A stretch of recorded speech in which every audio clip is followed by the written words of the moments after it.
Hey, good morning, guys. I just want to remind everybody something very basic that will really help in you wearing the armor of God and putting down lies, accusations of the enemy and of false believers and false teachers, in just your carnal mind sometimes, which is at enmity with God.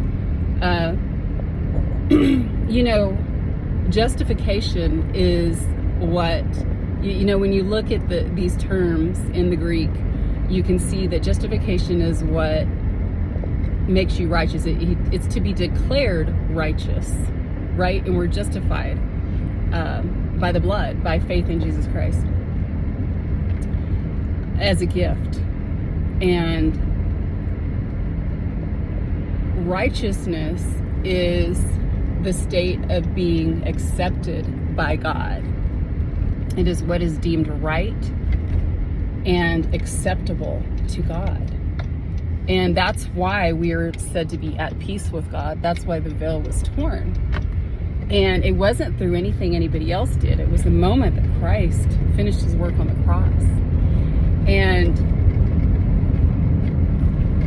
so, since we are justified and the righteousness of God in Christ Jesus, we know that we are in right standing with God, and that is included in our justification. So if any thought, carnal thought of your own, or any sermon you hear or comment on YouTube that tells you that justification is going to get you your ticket to heaven when you die, but you have to do certain works to be right with God and be at peace with God and have his blessing and approval and acceptance while you're here on this earth.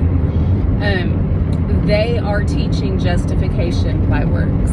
Their gospel is wrong. They don't have the right gospel. And I've heard pastors, and still today, even people that listen to me, think that certain pastors are grace pastors because they teach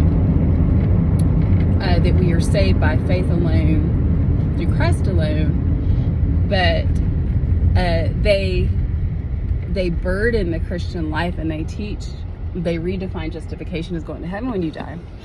And then they burden the Christian life and put all of it as works. And so they're changing the definition of justification.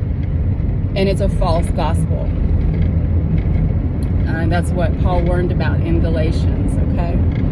So you do not have the right gospel. I don't care if you say till you're blue in the face that you can go to heaven when you die through no works of your own and only believe in Jesus Christ. If you backload it and change the definition of justification and say that sin can put you out of fellowship with God, or that you have to do this or that to earn God's blessings, or his favor upon you, or to have him smile upon you. No, he sees us based on Christ's merits and his righteousness, and we are fully loved. We are already seated in the heavenlies with Christ.